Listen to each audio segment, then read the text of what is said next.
These pretzels are making me thirsty. These pretzels are making me thirsty. These pretzels? Making me thirsty. Do it again, Hilary. These pretzels are making me thirsty. These pretzels are making me thirsty. These pretzels are making me thirsty. Thank you. Those were great. Thank you for participating, even though you have no idea what that is about or what it's from. It felt like an improv exercise, so just go with it. Heighten. Well, hi, I'm Tricia. Oh, hey, I'm Tessa. I'm here too. And this is Strong Female Lead. Thanks for, Thanks for tuning in. Thanks for tuning in. Yeah. Tessa, how was your week? You had a big night last night. I did. I had a night of poor decisions. Yeah. Not that bad of decisions. It was fine.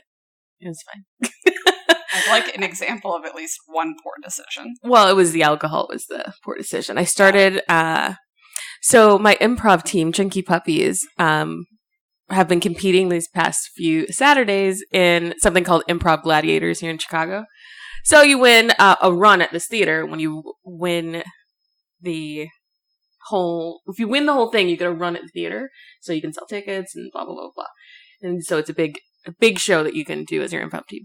So we won, so now we're in, the finals, our team. And then there's 3 other teams that will compete next Saturday for this 4-week run. And so we won, which I'm going to be honest, I didn't think we were going to win because I'm such a huge fan of the team that we were competing against. Yeah. And they do 2-prov, and there's not a lot of 2-prov here in Chicago, which I think is so funny because you have to do so much. You have to be every character, and they just dominated that.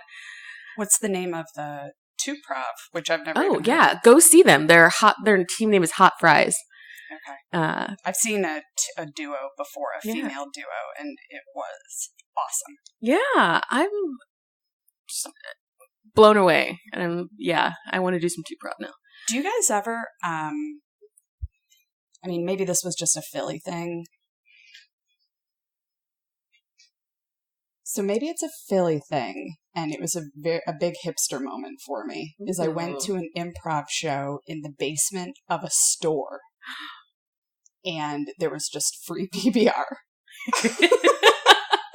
And it was one of the funniest I'd ever seen. And I should go and look up who those girls are, but they've definitely competed in a lot of festivals and stuff. But that was a true hipster city moment. Yeah. For this suburban There Cleveland is girl. Definitely PBR at every gathering of improvisers. It's their communion But it was wine. a cooler, and it was just free.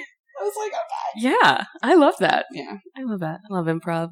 But maybe you can do funky, that I'm sure you've gone to shows where they have shows that, whatever that thing is online that organizes performers at different types of venues, like someone's house.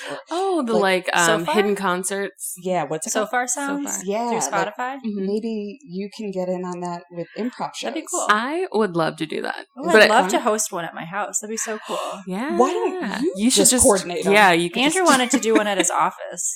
Yeah. Well, it's still nice out. They have a stage outside. That'd be cool. Yeah, Chunky Puppies will do it. Screw getting so far. We have Hilary. Yeah. Hilary, you just coordinate it. Yeah. And we'll help. Yes. Trisha, will you bring a case of PBR? I will. Yeah. I'll bring a couple coolers full. And it's Perf. all that you're allowed to drink. Yeah. Or what is it? PB&J, the shot of Jameson? Can we have the shot of Jameson too? Oh, you call it PB&J. Yeah. That was a Philly special. Of course, they adopted it and called it a Philly special, but it was a shot of something. Oh, interesting. Yeah. Not necessarily whiskey, just anything. No, it was a shot of whiskey. Oh. I think it was a shot of Jameson. It's disgusting. It's horrible. I don't even drink whiskey. Have you guys ever had a pickleback? I just had one this year. I think so. Is that with pickle juice? I love pickles, so I was like, it's a pickle juice. I just didn't want the Jameson. All it is a shot of whiskey with what's it called? A chaser. A chaser. A sidecar. Pickle juice. Yeah, I think I've had one. Sounds good. So basically all you have is pickle. I mean, that's hopefully all you can taste is pickle juice. That's the whole point. Yeah, I just wanted the pickle juice. I drank a sip of the shot, and then I just drank pickle juice, and I was like, "We're still worth it. Okay. It's still worth it." So you dabbled. I dabbled. It's like a dry martini without the vodka in it. Yeah, You know? yeah. That's an Basically. ideal martini for me. One with pickle juice Just instead of olives juice. in a glass. Oh, okay. Just don't even bother with. I've had one martini in my life, and I olives. thought I was going to die. I've never consumed that much straight alcohol. I didn't realize that's what it was. Just vodka or just gin, and I was like, with just a little, just a little floating of something else, and I was like, this is just vodka in a glass. Why? If you want to get one that's palatable, go to the Matchbox and get a gin gimlet. Yeah. And they're made with sugar, but there they make them with powdered sugar. I love I a could drink gimlet. like gimlets are good. 9 of them, but that's, heavy on the gin. Mhm. Not much of a mixer besides from maybe some lemon or lime juice. So I love Yeah. gin. My dad's favorite drink was a Manhattan, which I think is along the lines of strong. It's up there with. yeah, because It's it's probably yeah. even more. it's vermouth. I love a and- Negroni. That's probably Yeah. my favorite drink. But then it's really shocking to me when bartenders can't make it because it's 3 ingredients in equal parts. So I made one for myself. I went behind a bar in Andersonville, and I was like, I don't understand why. Let me show you guys the ropes. Yeah, it's I'm guest bartender tonight. I was like, Ma'am, you can't come back here. I think We've I talked can. about this. Well, this is a dead bar, and I don't know why I'm explaining. I shouldn't have to explain myself. Yeah, just let me do what I do. It's gin, vermouth, and Campari. Campari. They're very good. Oh. Yeah, I good, just do it's a bitter. tequila and on the rocks with either fresh lime juice or just a bunch of limes so I can squeeze them in. 2 ingredients. Done. That's all I want. That's perfect. Yeah, I just don't want the extra stuff. It makes me feel like garbage the next day. Yeah, I I currently think feel tequila like in garbage. general is supposed to not have such a bad hangover, though. Yeah, So I exactly. think the liquor you're choosing also helps. Mhm. So I go should drink mid-shelf. more. I don't do well, but I don't do like super expensive. Mhm. Like Casamigos, that's pretty good and stuff. So I do like mid-shelf. And Yeah. it's barely any sugar, which is what makes me feel like garbage. Yeah. I go for, higher alcohol content, less sugar. Mhm. Negronis are perfect. I can drink gin all day. It very much agrees with me. No hangover. Well, there we go. Yeah. Wasn't Love it. this nice, guys? Yeah. Guys, I Um, did have a traumatic week, though. No one's crying for me or offering me, like, any sort of condolences. So I joined a gym. And I thought you belonged to a gym. I did, but then I got a fancier job, so I got a fancier gym.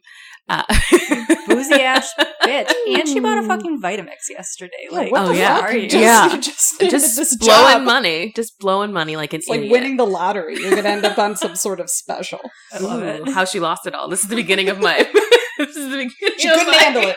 downfall. She couldn't handle the money. She couldn't handle it. She Just got buying so fucking Vitamixes. excited. She bought Vitamixes for her friends. She started taking on the phone bills of her family. Oh, yeah. Like, you're going to Oh, be yeah. on a, like, a 30 for 30. Cool. But I do live in a basement apartment, so It doesn't it's also matter. fitting. It's also in a really nice neighborhood. Yeah, And that's how that the was city my works. strategy for moving. I was like, pick the worst apartment in the best neighborhood. Just like buying a house. Like, I used to do that, and then I switched.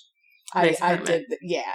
But I followed that. That's what I did in Philly. But then I was like, I want to live. I'll live further outside. yeah. Well, I mean, the luxuries are nice. But back to my gym experience.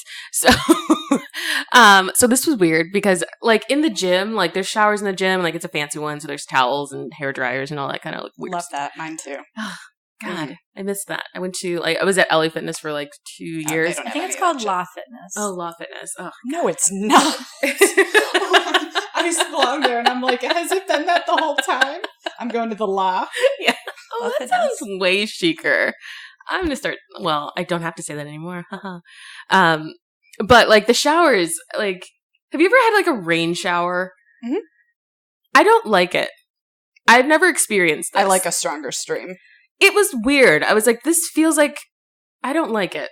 I felt like this is what rich people do to like laugh at their poor friends. They just set them up in rain showers, and I was like, why is this happening? Why was Isn't that? it Why is that light? relaxing? Is it like I guess maybe I haven't done it, but with settings on a shower head, I feel like Like it's not getting the shampoo out of your hair. Is your Yeah, problem? that's what Yeah, I feel. feel like I'm Okay. just like standing there and sudsy, and I'm like, just waiting for like nature to clean me. It was weird. I felt like a child also. Like when your mom would give you a bath and she would like pour water over your head. And I was like, I don't like anything that's happening right now. I love that. In the sink. Yeah. A sink bath. Which I've seen. I don't get it. I don't like it. That's another Seinfeld with the low water pressure. Do you remember that? And Kramer couldn't get his shampoo out of his hair. Anyways. No, but I love when he installs a disposal in his shower and he cooks salad in it. He does like salad prep in the shower. That's a good one. Just really just doesn't have a lot of time. He's too busy. Go on. Is he showering while he's preparing a salad? Well, he's in there. He's in it. But like, is he showering? Maybe he showered with the salad. I don't remember. You know, probably. Or just like the sink is like, or your bathtub's just a big sink type thing. Oh no, he's standing in there. Don't worry, it didn't actually happen. It was just a TV show. It was just a show. Yeah. Somebody did that in real life. Should we talk about TV shows we've been watching lately? Because I'll tell you what I've been watching. Is it about like some horrible body murder? No, Succession. Have you guys heard of this? No. I know what it is on HBO. Have you seen it? No. It's pretty good. But it's about a powerful family that owns like a media conglomerate and just basically like...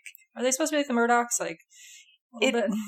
I mean, it's not clear that it's a scheme, but there's definitely a lot of bad things that they do and stuff. And there's like this sort of like dark horse cousin that's sort of come in, and he's like the really goofy, it's almost like a Talented Mr. Ripley thing where he's like really goofy, no one's paying attention to him, and from the very beginning, it hasn't happened yet, but from the beginning I thought he's just going to take the family down, and I'm waiting for it to happen. So we'll see if it does, but the music is awesome, and the acting is pretty good, and it's just family treating each other like shit, and the dad is like the patriarch who basically like is heartless, and his son is his lackey now because he covered up like the fact that his son had killed someone by accident in a car crash while high.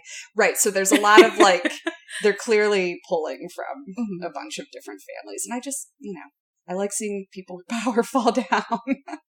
Dun, dun, dun. Can't help it. Ooh. So that's what I've been watching. And of course, The Challenge, MTV, is back on. I was like, what's The Challenge? I thought that was another like family drama. That could be another. No, that is just the MTV people. Is it the same old people like from the original casts of Real World Road Rules? But it's branched off. Aren't into they like 60? Craziness. No, some of them are in their mid-30s though now. Wow. And some of the old cast members, but now they're pulling from like British reality TV. Now they're pulling from other shows. Like they've just it's become a whole new universe. And now those people have known each other for so long. Like people who weren't even originally on an MTV show. So now they're like regulars on this. But I have met Johnny Bananas, and I stand by the fact that he knows how to do this and he does it well. What? Do you know who that is? He's like a main guy in The Challenge. He's won probably the most out of anyone. Oh, no, I know that. No, never. Do you remember Shane? Shane was on a couple years ago. He was on the Chicago cast of Real World, I think. Yeah. And my friend knew him. Okay, yeah. They kind of like crossed paths in the same circle. And when my husband lived with this friend that I'm talking about, he'd come home and he'd like just started his first job and had to be there like 9 a.m. He'd be like, why the fuck is Shane in our living room? Like, go home. So Andrew used to hang out with Shane? My friend used to hang out with Shane, and Andrew lived with my friend. Got it. And so he'd come home and Shane would be there. So he hung out with Shane? I guess so.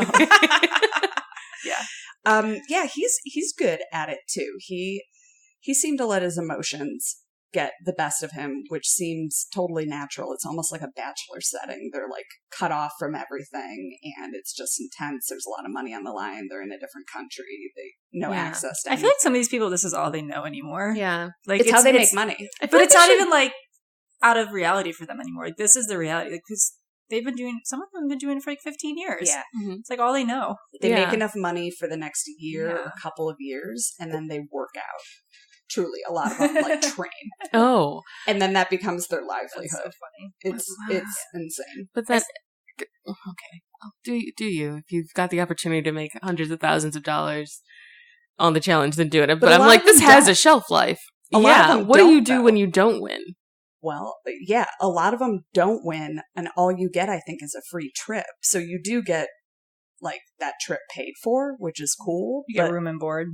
Yeah, but at least is my guess. But a lot of them don't win. So, like, one of them, I wonder if they have to pay taxes on that stuff. Do you know who Anissa is?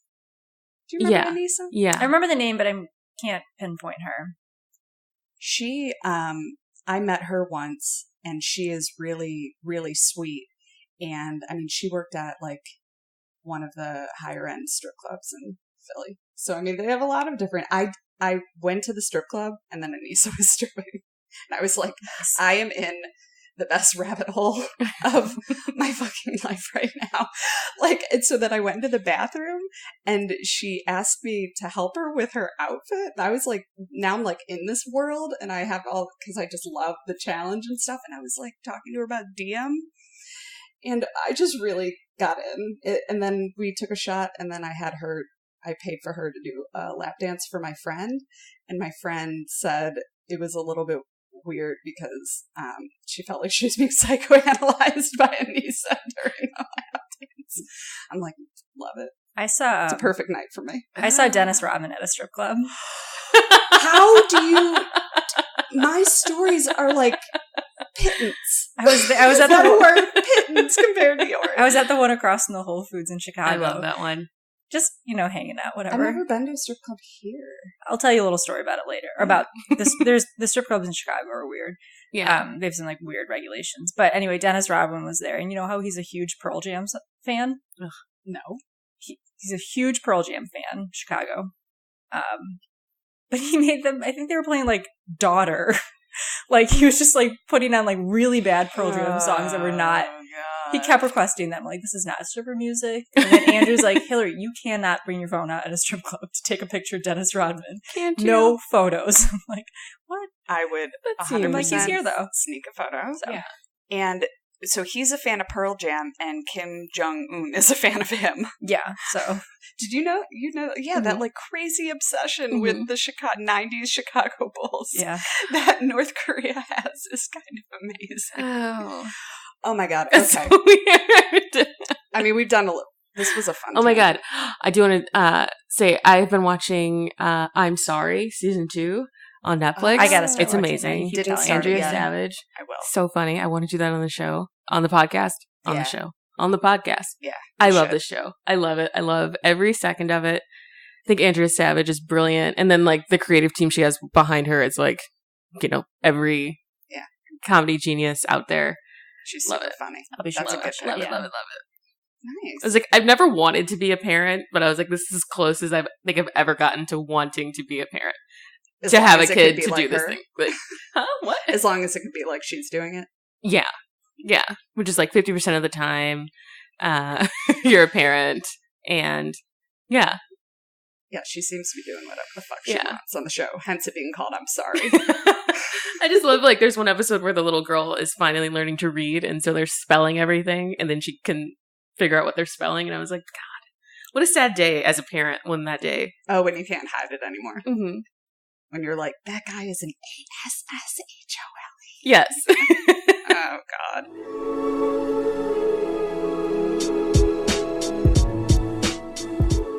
All right. So, strong female lead. Yeah. I guess we'll get into the podcast, guys. I know. It's a bummer. Yeah. So, what do we do on strong female lead? I usually like your explanations. We talk about movies and the women in them and how good, bad, and different we are about their characters and the choices those characters make. Yeah, and the representation and just of different types of women and how we've been portrayed over the years and stuff. Mm-hmm. And this month, our theme is strong female villain.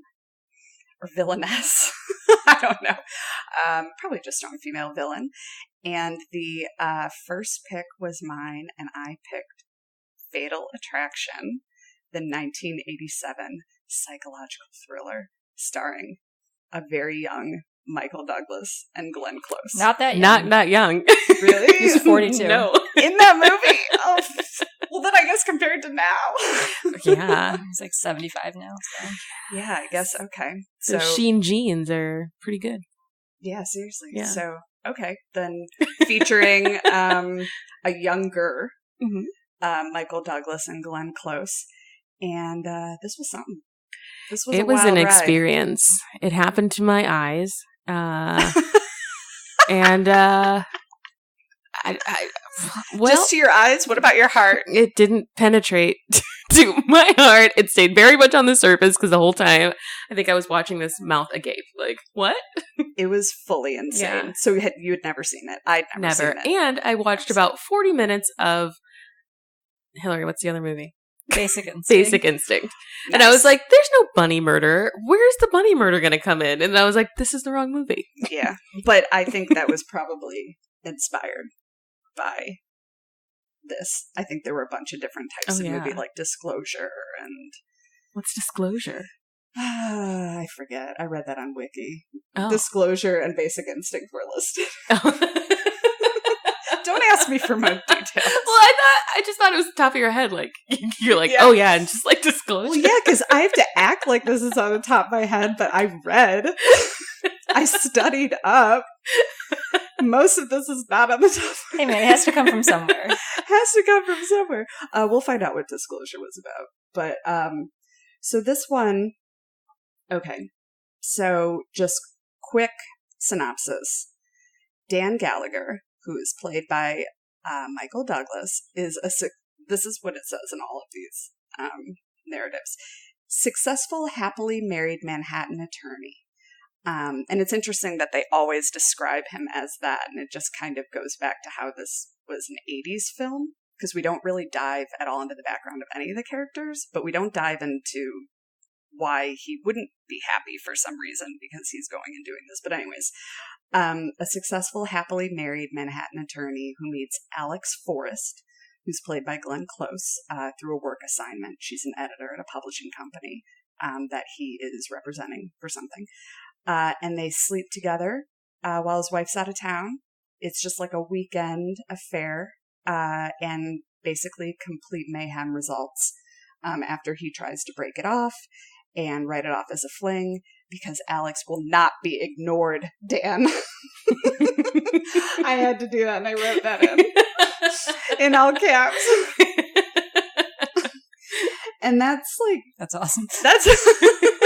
And that's it. That's the synopsis. And then it's just what mayhem presents itself. Mm-hmm. So what do you think first? Because we can get into Glenn Close's character, and that will be like the majority of this. But what did you think of him just being a primary character and what he was all about? I feel like my overwhelming takeaway from this movie is how to properly have an affair, which I feel both of them failed at. I don't think they understood what an affair is as opposed to dating. And I think that's where some of Glenn Close's confusion came in. Because he kept taking her on dates and playing with a dog and going on dates and talking about things you love. And I'm like, none of those are affair things. If it's, what? No. I thought affairs about like dirty, meeting at a hotel bar, using a fake name. I thought dates lingerie. were involved in affairs too. No. Well, like, ugh. A little more covert. Yeah. Well, if it's a fling, like a fling, not like a... Okay. In the beginning. Yeah. It should be a little... It shouldn't be... yeah. And I'm like, we shouldn't be like talking about Madame Butterfly. And we shouldn't be... No. Mm-mm, yeah. Mm-mm. There was an emotional connection that happened very early on, even though it was just 2 days. And he seemed to just enjoy that on a superficial level. Mm-hmm. And she was not about that noise. And I love that, like, in the beginning of the movie, like, they show Dan with his family. In their Arby's? Yeah, well, it was weird. I was like, this is... Oh, I was like, I can see that as my future.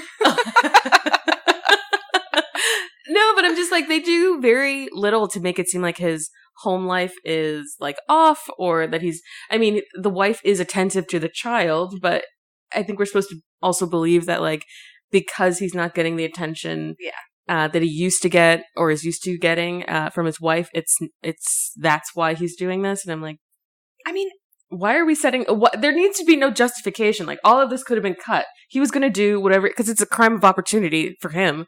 So it doesn't matter what his wife was doing or not doing. Why bring her into this? I didn't even get that was a setup. I thought we were kind of being introduced to the wife and the family to see what he could lose.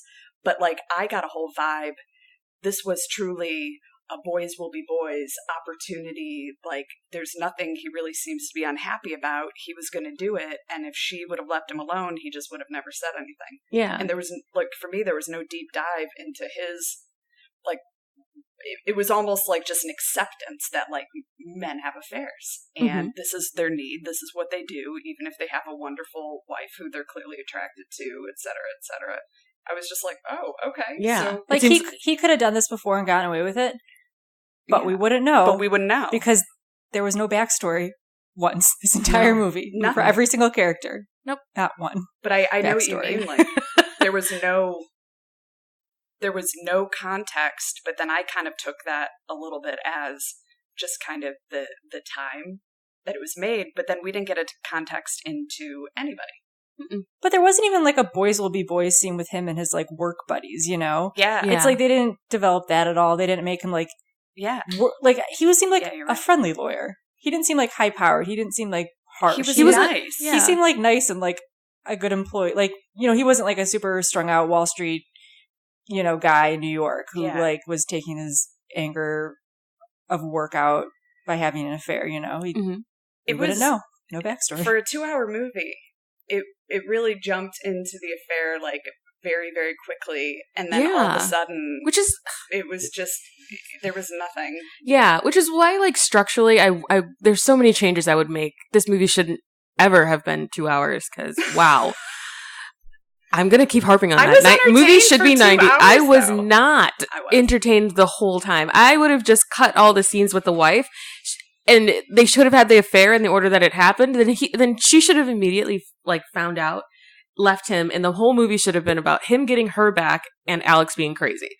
Because the wife is like, why? I felt bad for her the whole time. Like, why keep introducing her as a character to never, like, hurt her or break her heart until the very end?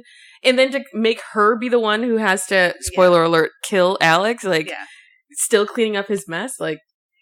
Yeah, for a story that had no background on any character, she was treated the worst. Yes! Because she was basically a plot device, you know? And, and she's the only reason this movie had, like, any stakes, because it could have just been a crazy ex-girlfriend.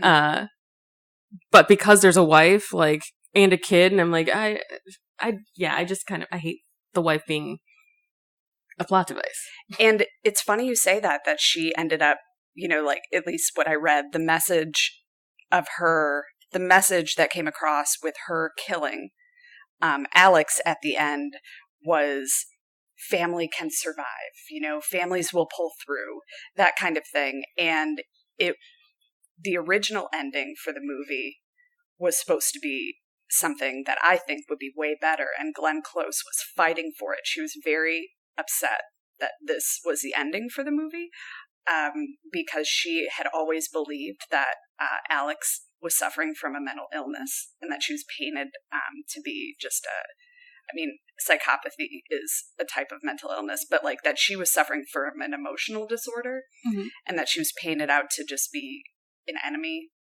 like just a psychopath. And the original ending was Alex was going to slash her own throat using the knife that had Dan's fingerprints on it from when they were in the kitchen, and then he would get arrested for her murder, but then his wife would find a cassette tape, that she left for him and said that she was going to kill herself, so then he would be acquitted. So, like, Glenn Close was fighting for this character to be seen as more self-destructive than destructive.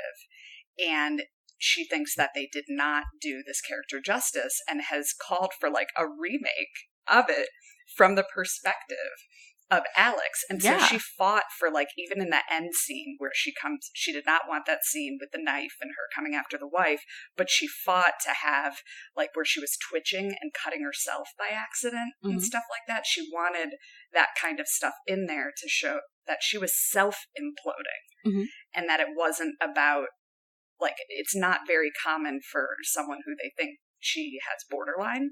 At least that's, like, the consensus in the mental health community, that might be what this character was suffering from. It's not very common for violence to lash out outwardly, you know? And so Glenn Close was, like, way beyond the time and extremely progressive at the time this was made, and has since come out with her own mental health issues. I don't remember if it was depression or bipolar, but, like, she was right then and she's right now. And that ending would have been way more satisfying, but it didn't test well with audiences because they wanted to see, quote unquote, they wanted to see the bitch die.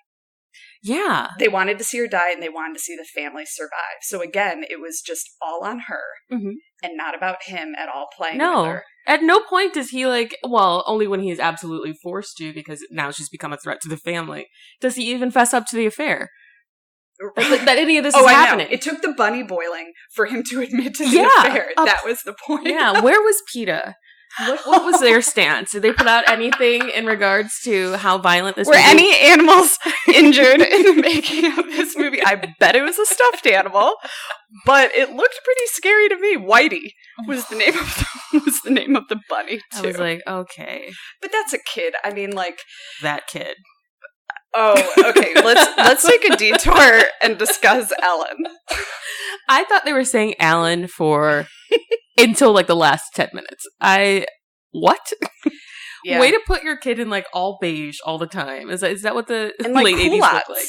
Did you see those culottes? Do you know what those are? No, I just saw an oversized polo and then another shirt over it, and I was like, how cold is, like, New York? Ellen's freezing. God. And, well, there was a scene where she had those shorts, and they were, like, really wide and looked kind of like a skirt, and those are culottes, I'm pretty sure, and I used to wear those. I feel like those are back in style right now. Or at least they were very big last year. Well, let's get some. Yeah, some swishy pants. So, I mean, I was 5 in 1987. What month did this come out? September. Okay, I was 1 month old. Yay! There you go. What about you? No, I don't. No, I was not alive. I was in utero.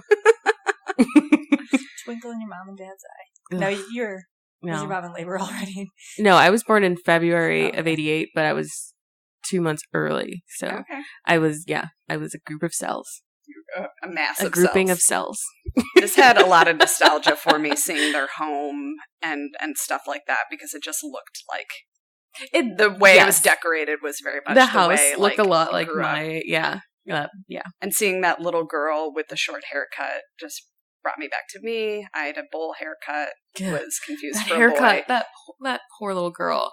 Well, I guess she was super unaware. You heard them say she, though. Like, that's when I knew. I but thought then I was like, was boy. But nothing else matched up. I was like, her name is Alan. Right.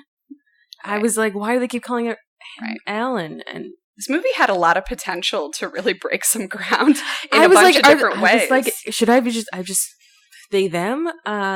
Is the child still deciding? I was very confused because I swear to God he said she. And then somebody else said he some of the time. And I was like, did they just cast a kid and then didn't pay attention to anything else about it? That's what I think happened. They're like, get a kid in here. Beige? Great. Get a child off the street. Yeah. Any of these kids.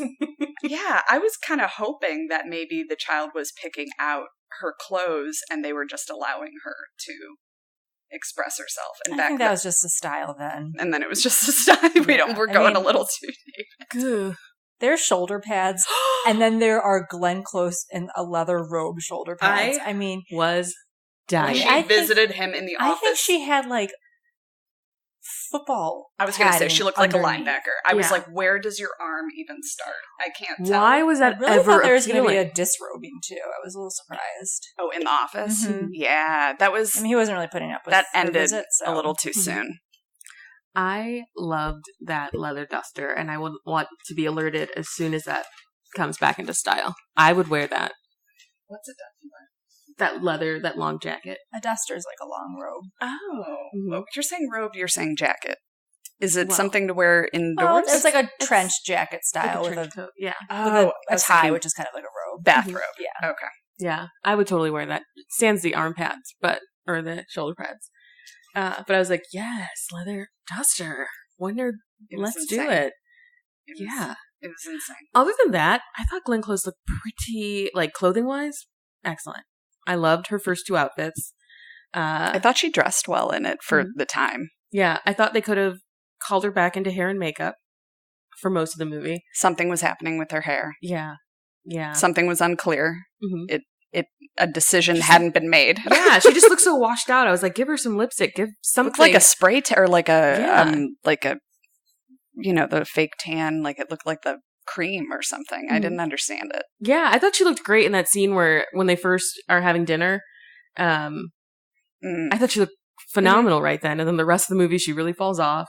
I don't know where her closet must just only be white dresses and no bras or underwear. I mean, maybe they were the blood. Yeah. maybe they were trying to kind of show her unraveling. But they usually don't put a female character in all white if we're not supposed to think of her as in some way innocent or the more victorious party. Yeah. Something I've noticed in movies that women who we're supposed to like usually wear white or light colors, and Glenn Close is doing that in the beginning, and then the director turns it on me, and because she's wearing white as she goes into her unraveling and descent, and I was like, what? But I feel like I'm still supposed to like you. Oh God! So let's talk about. Okay, so we talked about Michael Douglas, and I'd like to argue that it's just the way. Quickly point out that Michael Douglas blamed his throat cancer on Catherine Zeta-Jones. What? Do you remember that? Oh, HPV. Yeah. How? Because HPV, if a woman has it, it can transfer to a man via oral sex. So it can cause that, but you can't prove it. And it's like saying, oh, they smoked cigarettes and they got lung cancer. Like, yes, there are chances that caused it. And we do know there is like direct evidence that shows that smoking cigarettes can cause cancer. But HPV, they're still not even sure if you have it forever or it goes away. And there's a lot of like unknowns. Goes away. Yeah, like if it's a virus that clears itself or does it remain in your system and stay dormant?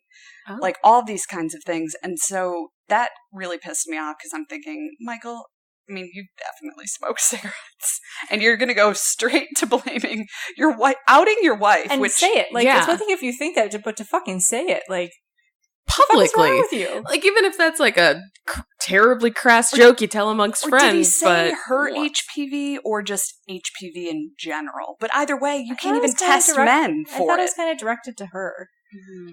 So shitty. And you can't even, there's no test to see if they have it. I think there is if you're like in the army, you can get tested for it because they do like rigorous testing, but I think they like stick something up there that like most people wouldn't subject themselves to if they didn't have to. I could be wrong. Poor fucking dude. So then we're left with deciding whether or not we get tested. And you can blame your throat cancer. Again, it's like, why you should be proud of that throat cancer. I think you should be, Maybe I mean, you should own it a little more. It's that should be a point of pride. Like, I have throat cancer from giving such good head. God has cursed my mouth from such good head. From giving continuous head. Yeah. So throughout the 80s and you're 90s. welcome is what Catherine Zeta-Jones probably should have led with. Like, you're welcome. That's awesome. You get to fuck me. She's gorgeous. Way too good for him. Yeah. And British. And amazing. Yeah. Yeah. Or she's Welsh, excuse me. Yeah, to all those fucking things. Michael Douglas, of course. Yeah. Well, it's just these Sheen guys. Trash. I do love thinking of Martin Sheen, like, back in the heyday, though. Yeah. Like, they were total hippies when they were raising them. And I was like, and again, we're blaming Catherine for your cancer? All that hippie shit? I know. Who knows what kind of hippie shit you were around? Yeah.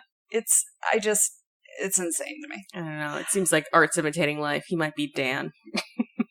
Probably. Just blaming the wife. It's her fault he cheated, really, is what I got from the movie. If the wife would just be a better wife, he wouldn't have cheated. And if she never went out of town, no But opportunity. They didn't show any. So that is kind of interesting that you say that, because that is, I was going to say, they didn't show any sort of discourse with them that would lead you to believe that he was unhappy. But that's very much a leave your man at home alone, and you don't know what's going to happen. Like, I love my mother. She told me once that I have to start this with I love my mother. So it's going to be great. She told me once, she said, I didn't give Marty the opportunity.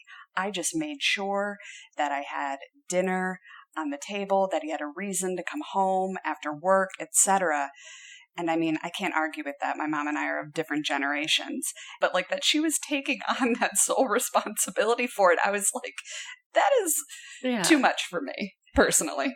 Yeah. Like, I can't just set up this place so it's perfect so that the person comes back. Like, I also need things that I would like to, it's just... I mean, she simply went on vacation. That's the she thing. went to go look at place. to go look at houses. She went to her parents' place to look at houses. And she brought the kid with her. Exactly. And the only thing I don't like about that type of argument is that this woman has a child. It's not as though she's like was a stay-at-home mom or a housewife whose career has taken off, and so she's ignoring her spouse because something in her life is taken off in a way she didn't expect. She had a child. She had your child, and you're mad at her or using this as a reason to be able to cheat because you guys wanted to have a child, and now she has to care for that child. Totally. What? When kids come in the picture, it's sort of like the relationship does take a back seat in almost every single relationship with younger kids. So now you're responsible for keeping something alive. Like, I think the relationship will go sour if I'm unable to keep this child alive, and you're not able to keep this child alive. So, like, maybe this is the best option for survival. Yeah. Didn't they show him neglecting the dog, too? Yeah, the dog was super fat. Yeah, he would, like, go to her house and, like, not go home to watch the dog when she was out of town. And then I'll be honest, I fast-forwarded through all of this movie. But at one point, did he just give the dog leftovers? Or did I make that up? He gave the dog spaghetti sauce. Yeah. But I thought he did that so that it was gone. So because like she had said that she left it for him. I was wondering how spaghetti was going to come into it because Alex made him spaghetti. So I thought maybe it was going to be like... I thought she poisoned it. And I was like, yeah. Okay. So let's get to the second time they hang out. So they hang out with it together, and he spends the night, blah, blah, blah, and they have all that crazy sex that, like, only people in affairs have. And then... Oh, where they splash? You know what I mean? Where it's like... Oh, you mean when you splash dirty dishwater on someone's face? That kind? I did not understand the point of that. No. I think that there's just a lot of water in this movie. Things were overflowing a lot. Yeah. Like, the bunny boiling, like the tea kettle, the bathtub, the sink. Maybe there's some sort of metaphor with water, because that, I'm like, okay, well, things boiling over, like, that makes sense. It's hit a fever pitch, and like... Yeah. But like, hey baby, dirty dishwasher in your face. Yeah. No, 100%, and put it in his mouth, and they were like splashing each other. Yeah. I was like, it's one thing to, have sex outside. It's raining or in the shower. I'm like, but you are manufacturing a situation here that, like, doesn't make sense to be sexual. That was my gym shower. I was like, what's happening? Why is this happening? It was uncomfortable, like, because, the scenes were, I don't know. I'm not into either of those actors, like, I don't find either of them sexually attractive, but like the scenes were kind of sexy, but then she ruined it for me. Both of them did when they started cupping the water at each other. I was like, oh God. Oh.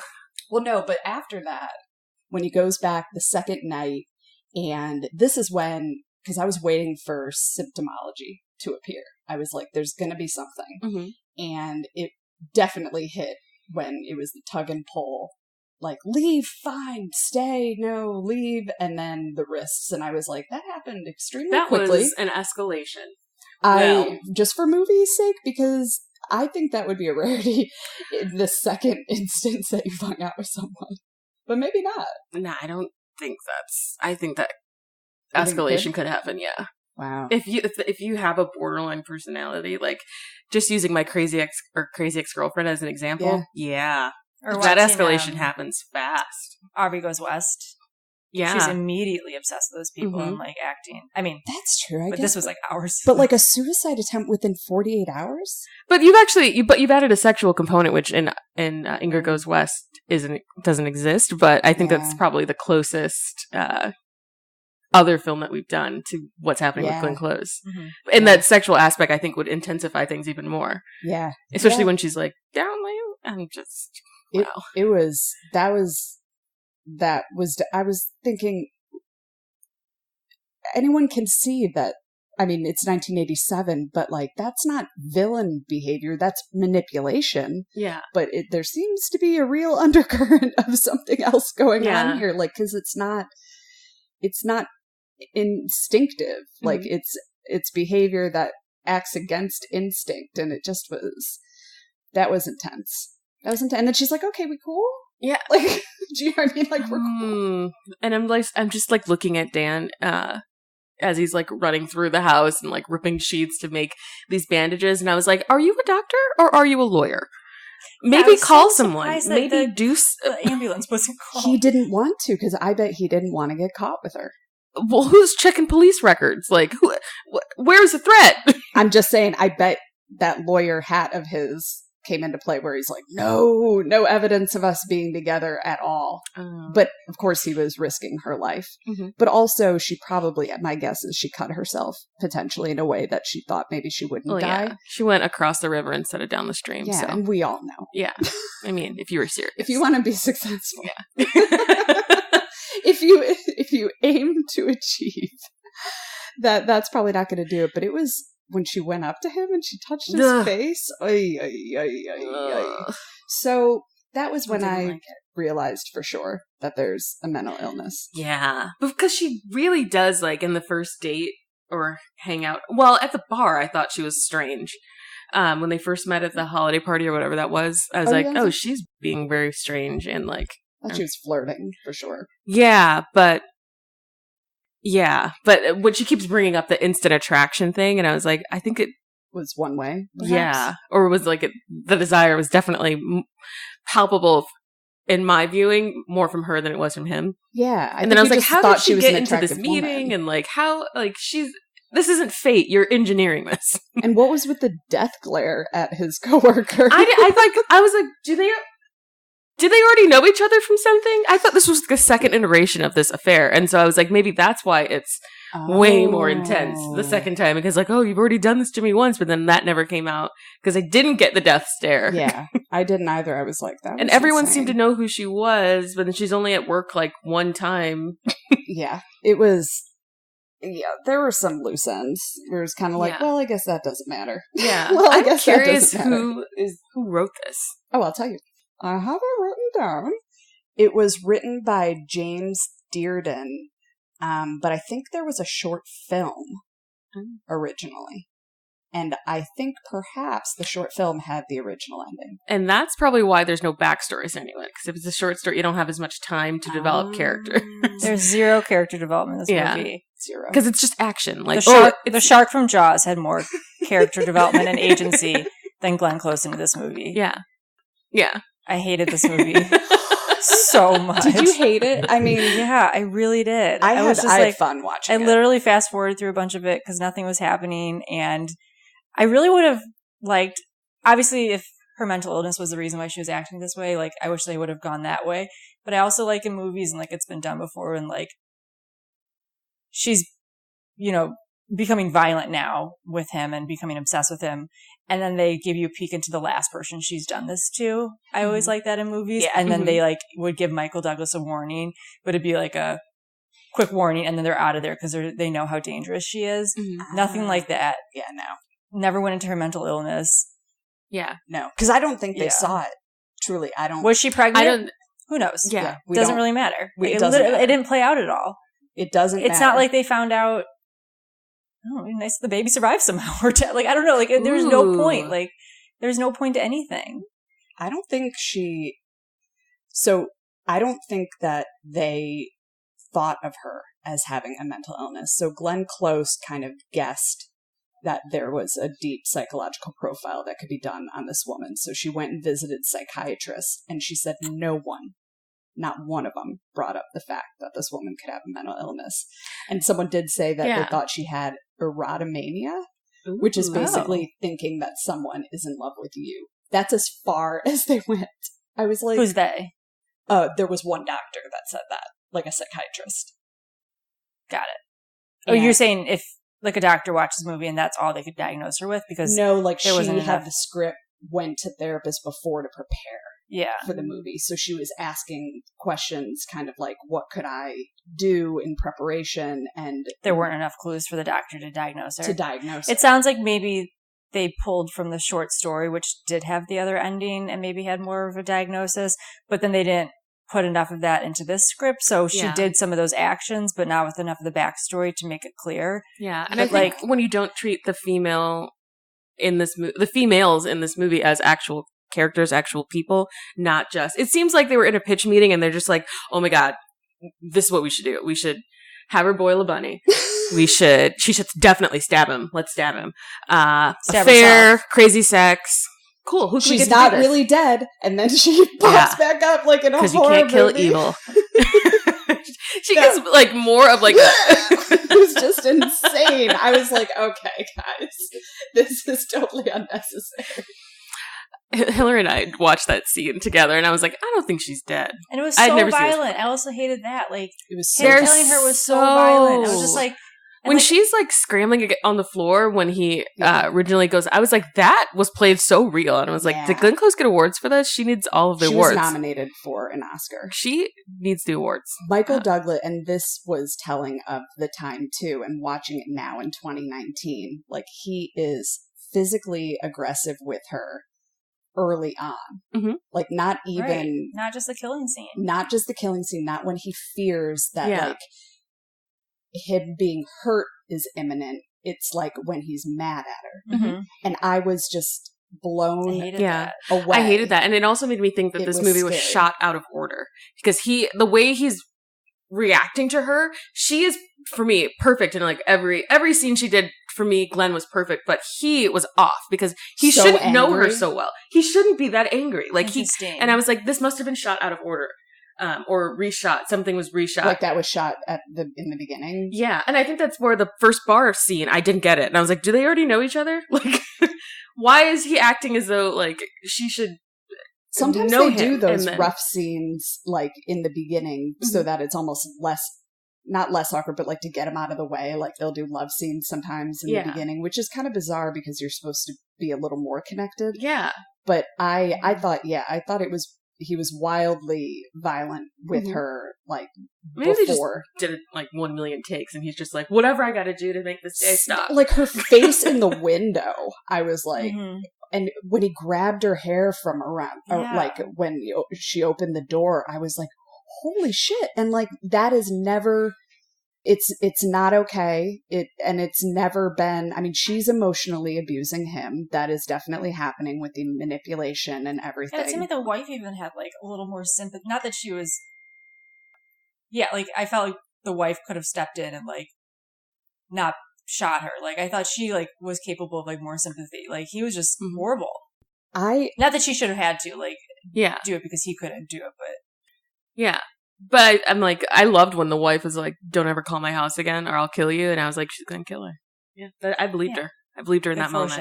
Yeah. Yeah. It was a big foreshadowing. Yeah. Now, like, I'm not, if you feel that you are physically unsafe and your death is imminent, like, I think it's very easy to say, like, they could have handled her in a softer way or whatever. But, like, you have the right to defend yourself, especially in your own home.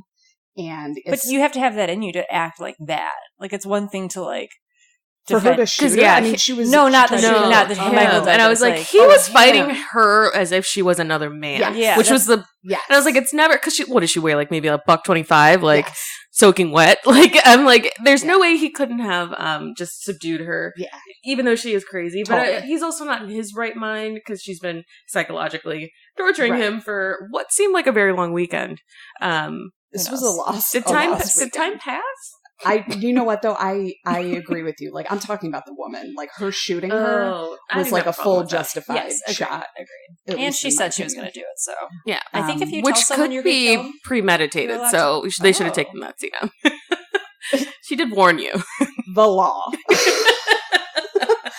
She said, if you ever come near my family again, I'll kill you. And then she was near her family and she killed her. So you want to know, there are legal cases where when someone finds their spouse in the midst of having sex with someone else, that it's considered, like they've been able to argue that it was justified that they killed them because they were just kind of taken. I think you can kill someone in Maine if they take your lobster pot.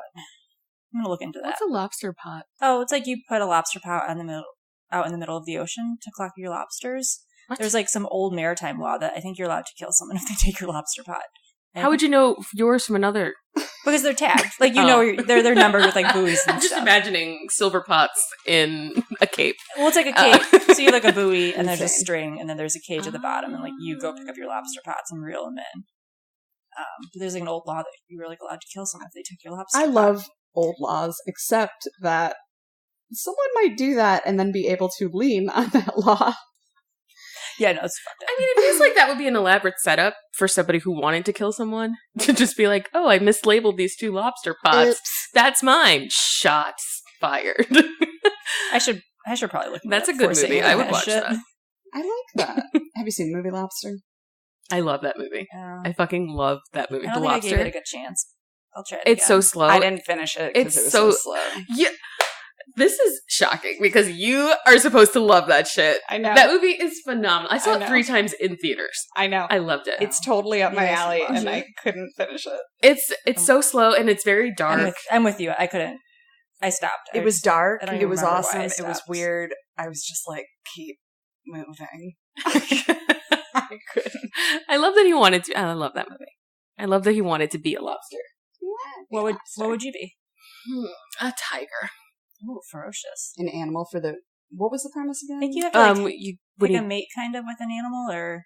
Yeah, you and someone else would be the same animal and then you'd be mate? No, if you don't find a mate, then you have to become an animal. Oh, right. Oh, okay. What a dumb premise. Go on. Sounds like it could happen. It's definitely a Black Mirror sort of situation. Yeah. That makes a little more sense. How do you transfer consciousness without those little temple devices? If I could live forever, I'd want to be a bird. Just because flying would be cool. But birds just have such a short lifespan, it seems like. It's not a great choice. I'd like to be some sort of like smart gorilla. Something like close to what we are now. Just because like a chimp? Yeah, it'd be like weird to lose my opposable thumbs. I think I'd miss them. And then I can go completely the opposite direction and be a penguin. With very limited mobility. I want to be a panda. I changed my mind. Too late. I already submitted your tiger application. Your application. I want to be a panda now. It's pending. I'll let you know what they say.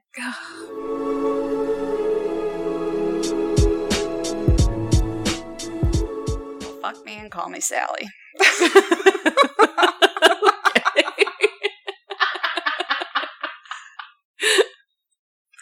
I'm sorry. I wanted to say something really weird. Holy transitions. Yeah. Well, you wanted a transition and you got one.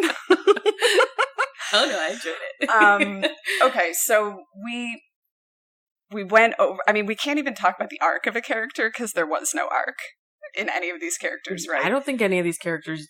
They were all pulled along by what was destined to happen. Right.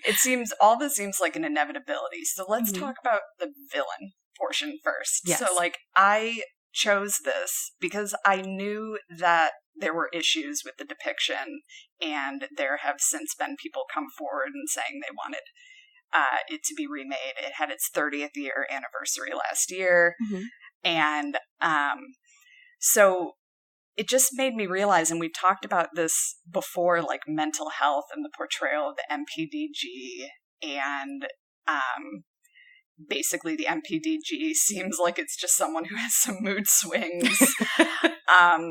And she has problems regulating her blood sugar, and it's not her fault. It's not her fault. It's just her body. But her haircut is always on fleek.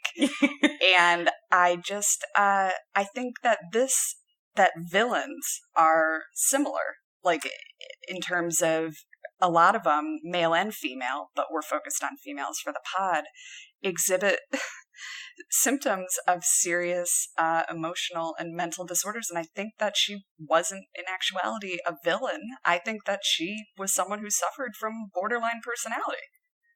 I agree about this character, and that she's a bad actor, like she's doing bad things. Mm-hmm, yeah. But I don't think she's a villain. And Right. I don't actually think that villains exist. So what is the definition of villain? Yeah. I'm going to look that up. It just seems like when my interests are unaligned with your interests, I am the bad guy because I'm not doing what you want. A villain is a character whose evil actions or motives are important to the plot. So there's also already some judgment in terms of the evil. Yeah. Am I evil or am I doing bad things? A villain is a bad person, real or And made are they up. bad things because it's not the things that you want? Like staying alive. Yeah.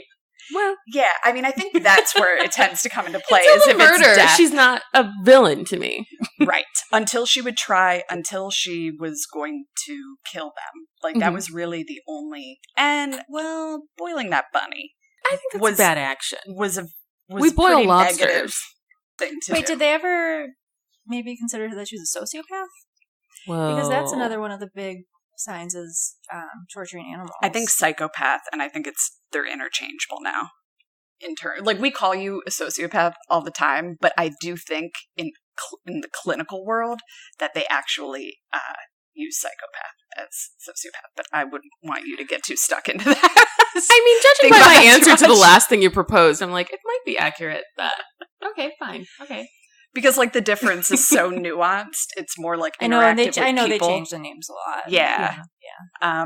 But So maybe. I like sociopath. I wish there was a clear defined difference still, because it's more fun for me. But yeah, I don't. I don't know. So you don't think she was a villain?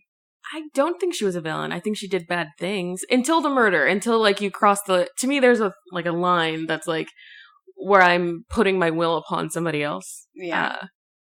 In My the will extent is that for them like to die. my will is to like end your life. Mhm. That's a villainous action to me. But I do think I agree that she's someone who's suffering from mental health issues. And I also, like, through doing this podcast, I'm very much coming to the realization of how disconnected people are from mental health. And it's interesting to watch these movies from, like, the 80s in 2019, because it's very much the topic of conversation that, yeah. people have things going on and, like, chemically imbalanced, and it's okay to take your meds, and, everything good that happens on Crazy Ex-Girlfriend. That I know, guys. We've said it before, and we will have cover you it. watched it yet? Dude, I just started watching it again yesterday. I still have to Yay! finish it. I know. I gotta go. There's so many things that, like hit me on the nose. I was like, It's Yeah, really, I get yeah. I liked watching it after you guys explained what happened, because it made me like pick out things easier. Yeah. But Gosh, that's why we do the pod. I know that's why we made the pot. But I love spoilers. That's who I am. That's who I am, and who I always will be. But no, I totally agree. I don't think she's a villain. I think she's doing bad things because of her mental health issues. If there was a villain in this whole movie, it's fucking Dan. But but the But argument we're for that would supposed to be like him. bad actions. His interests aren't lining up. You know what I mean? If I can't call her a villain, I wouldn't call. But him one. if I had to name one for the movie, I would say that it's Dan and not necessarily her, because he's leading her on, taking her on dates. Again, he's doing the affair wrong, leading her to believe that this is more than just a sexual relationship by taking her on these dates and making her feel more important in his life than he is, and introducing her to his world, only to like very starkly shut the door on her and reestablish the boundary, and that this was only a weekend fling, and it was only because my wife was out of town. This is a crime of opportunity.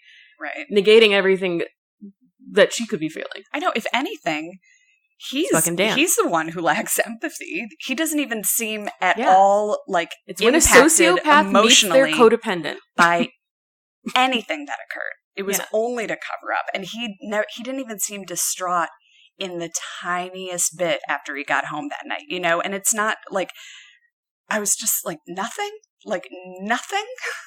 you really seem to like your wife. And there's nothing. Mhm. So it does make you kind of question, like, what emotions are really there with his wife. But then again, we didn't see anything Yeah. with anyone. The only one who showed emotion was Glenn Close. Yeah. And I think that, because nobody else in the movie shows emotions, all of her emotions seem even more exaggerated, but it's because you're pod people who don't emote at all. Yeah, I mean, I don't think she was a villain. I think it was a mental health portrayal, and I think we might end up tripping into some of those for our other choices. I think a woman becomes a villain when your Manic Pixie dream girl doesn't disappear. I think that's what happened. So funny that you said that, because when Zach and I were watching it and they were maniacally running around with the dog, Zach was like, this is an MPDG. And I'm like, it definitely is right now, where he's like, she's not even real. What sort of energy level is that? Like, it's not. She was just fully in a manic state. Yeah. Like, no one is that happy with someone they just met wrestling and running around in the grass with the dog. Each other's deaths or fake death memory. Okay, so she's not a villain. So she's not a villain. But is she an SFL? Is she an SFL? Why am I repeating everything? I like it. It's like having an echo. It's awesome. You're reaffirming what I'm saying. I'm here to be your great. echo. This is just kind of breaking my mind that she's what happens when a Manic Pixie dream girl goes wrong. Well, take that into your movie pick for next Seriously, week. this is MPDG. Yeah, let's gone try to find bad. one. Yeah. Find another one. I'm terrified now. Okay. Well, was she an SFL? All of the movie worlds are like mashing themselves together for me. And I'm like, there's no. a real mental This is what happened if Ingrid goes west. Like, if she had never broken up with Taylor, she would just become Glenn Close in Fatal Attraction. She would have killed her, most likely. So an SFL is a female character that is top billed, has their own agency, and impacts the plot. What do you think? I don't know. I don't know. Do you already know what you think? I'm torn. I mean, she's top billed. She moves the plot along. In terms of agency, I think she has agency in that she's, like acting on certain things, making decisions, but whether or not she is, it's more like an impulse and seems to be tied to a mental illness as I see it. So how much agency do you have when your behaviors are lined up with some sort of trauma? And, so it's fuzzy. I mean, I think she does on the outset, but I think her decisions are deeply informed by something traumatic that happened in her past and a mental illness. Yeah. So I don't know. She's like an SFL-ish. Yeah. Yeah, I think the agency piece is where I'm struggling also, because, how much of her actions are being determined by her mental illness, but I'm like, maybe just judge the movie for the movie, and then I would say yes. Does. Then yes, she's an SFL. You're right, because we're saying she has a mental illness, but watching it as a 1987 flick, she has all the agency in the world. She's doing shit that women don't typically do. Yeah. In movies and stuff. So I also read something that a lot of feminists had an issue with the good woman killing the quote-unquote bad woman. So the good woman being the wife and the mother, killing the career woman sort of thing. And then there's the bunny boiler trope, which it's a hilarious phrase, but now that's a trope of a scorned woman kind of thing. And it's just, this movie really started something, man. Yeah. I'm just thinking, like, are all scorned women villains? I'm trying to think of other movies like that. This is Tessa's rain machine. Yeah. I'd like to set a mood in my apartment. It's a very tranquil, spa-like experience. Meditative, very spa-like. This is what reminds me. Take a minute for yourself. Thank you. Yeah, just breathe. In, breathe out. And here we are. Yeah, so see, it worked. It worked. I'm back in it. What about you, Hilary? What do you think about her being an SFL? There's just like no character development at all, so I don't know. Really hard. I have like a really negative. Yeah, you don't like it. I didn't like this movie also. I think it's just hard for me to think about whether she was. She hits all the points. Mm-hmm. But I don't know who she is. Right. I don't know why she was doing anything. Right. Why she was doing any of the things she was doing. Yeah. I didn't really even feel bad for her because I don't know who she was. I Right. didn't feel bad for Michael Douglas. I don't know who he was. I felt bad for the wife because I know she didn't do anything wrong. Right. But other than that, yeah. I hated the wife's reaction to the affair. I was like, this should have been bigger. Have you seen the dailies from what Glenn Close is giving? I need you to be bigger. I need you to be bigger and more angry. And be as big as your perm. Yes, I loved her hair though. I bring back 1987 hair. She did it right. I loved that. I was like, if that was my texture of hair, I was like, I would totally rock that. She was beautiful. Yeah. All right, so on a scale from 1 to 5 boiled bunnies. I was going to say shoulder pads. Ooh. On a scale, that'll be mine. Mm-hmm. How about you, Ray? I'll just go first. Yeah. Take a wild guess what I'm going to give this. 0. 5. 0 shoulder pads. 0? Is this in direct Is this a retaliation negative? for Stardust? On the surface, no. Deep down, I don't know. Maybe. I don't know. I would never watch this movie again. Yeah. And I wouldn't suggest it to anyone. But hopefully most of you people have already seen it. Yeah. I think a lot of people have seen it. I wonder what my parents think of this movie. Just curious. You could ask them what they think. I'm going to ask them. And ask them to specifically give a shoulder pads rating. Okay, I'll ask my dad. He'll do it. He'll do anything. Anything for the pod. What about you, Tess? I want to judge this on two. I'm going to give it 2 ratings. Okay. If you are a creative, an actor, a director, whatever, you're in the arts, I'm going to give this a 3 out of 4 kitchen knives. So not a 3 out of 5, 3 out of 4. 3 out of 4. 3 out of 5, just kidding. Okay. 3 out of 5. Because I do think, like, Glenn Close's acting was phenomenal. Like, you can see why she's nominated for the Oscar. She did a phenomenal job. I think that, the director did an okay job. I think I like the imagery with the boiling over. I think even the writing was nominated too. I mean, there was a lot of shocking. Wait. Or screenplay, maybe. Yeah, it was still shocking because wow, not a lot there. I think if you're just a casual watcher of movies, I would give this maybe 1.5 kitchen knives. Miss it. You could also just think it's that other movie that I watched a lot of before I realized it was the wrong movie. Basic Instinct. Basic Instinct. Yeah. They might be the same thing. Maybe. And then at least that one's in LA and it's a little bit of bright colors. And I kind of liked the woman in that a little better than. I don't know their names. Sharon Stone. Because she's a writer. And so it's at least in the first 45 minutes of that movie, at least I got a lot of backstory about who Sharon Stone is. And that she could be crazy or she's just very manipulative and whatever. But I think this type of story has been told better. So not terrible. I thoroughly enjoyed watching it. So for all of the issues that I brought up, I recognize that this was, over 30 years ago, that it was made. So I would give it was fun to watch. It was super easy to follow, I thought it was fun. I would give it a 3.5 to 4 out of 5 bunnies. Boiled or live. But with the mental health stuff and the lack of context for the characters, so I give it that as a movie, a 1987 movie that I'm watching now, but watching as a 1987 movie. In 2019, and looking at the depiction of women and how that all went down, I would give it a 1.5 out of 5.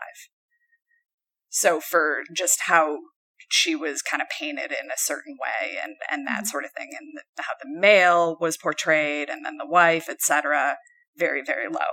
But just as a good old-fashioned just movie to sit and watch, I had a blast. Yeah, if it was shorter, I would definitely recommend it more. Went down like candy? That's not it. I don't know what the phrase is, but it went down very easily. That's the Mandy Moore song. I'll give it to you.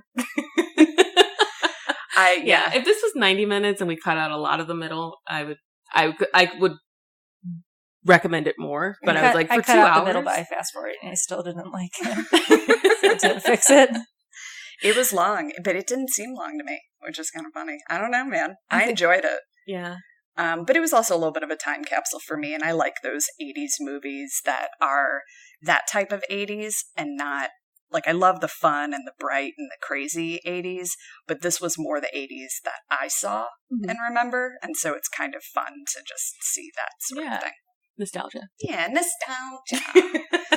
So, you guys, we don't have the other movies picked yet. No. So, if anyone still a chance for you has a recommendation. Yeah, but make it good. Make it a real villain. I want to see. I think I'm going to go horror for mine. I was originally going to go Disney because I just really want to. I want to do Beauty and the Beast again. Just talk about the Enchantress, how she's a villain. Can we bring up movies? I don't know. There aren't that many rules for this podcast. Yeah, we're really making the shit up as we go along. There might be a vote. We'll see. Yeah. We'll see if it I'd passes. just like to insert episode 2 again. Yeah, so let us know on Instagram what movies you want to see. Maybe we'll make a little spreadsheet and we can vote on them, and then we'll figure it out. Spreadsheet. Yeah. I'm thinking Hereditary. I think, or The Ring, or That's scary as shit. The It's Ring too isn't- scary. The Ring- I won't watch it. So Hereditary is really good. It's not that scary. I didn't It particularly was love it. very scary. well, Oh my god. I didn't love it. I was horrified. No. Horrified. Or the newer one, Midsummer.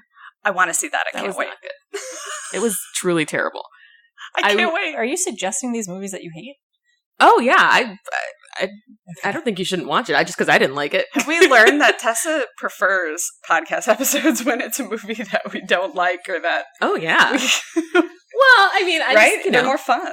Tessa has some pipe. No, I have to go. Oh, Hilary has to go. Okay. So, you can find us on Instagram at strongfemalepod. Yep. And you can tweet at us. Tweet us your recommendations for movies on SFL_Twitter. We're also on Facebook. SFL_Chicago. Twitter. Twitter. SFL Twitter. Twitter. And you can also find us on Facebook. And please rate, review, and subscribe on Apple. 5 stars. Leave a review. We do have to do a reading of... oh, shit. We already did it. Sorry. I was like, oh, no. Nope. Take that back. We don't have another review to do a reading of. Yeah. So if you leave one for us, we will do a dramatic reading. Yes. And that's it, guys. Yeah, that's it. Don't kill any bunnies while we're away. Don't kill any bunnies. Comb your hair, brush your teeth, eat an apple. Take a nap. Yeah. Take a nap. She just needed a really think nice so. nap. She was fake sleeping the one time she was supposed to be sleeping, so maybe she was just very tired. She was fake sleeping. You know what? She was exhausted. So that's it. Yeah. All right. Until next time. Bye. Bye.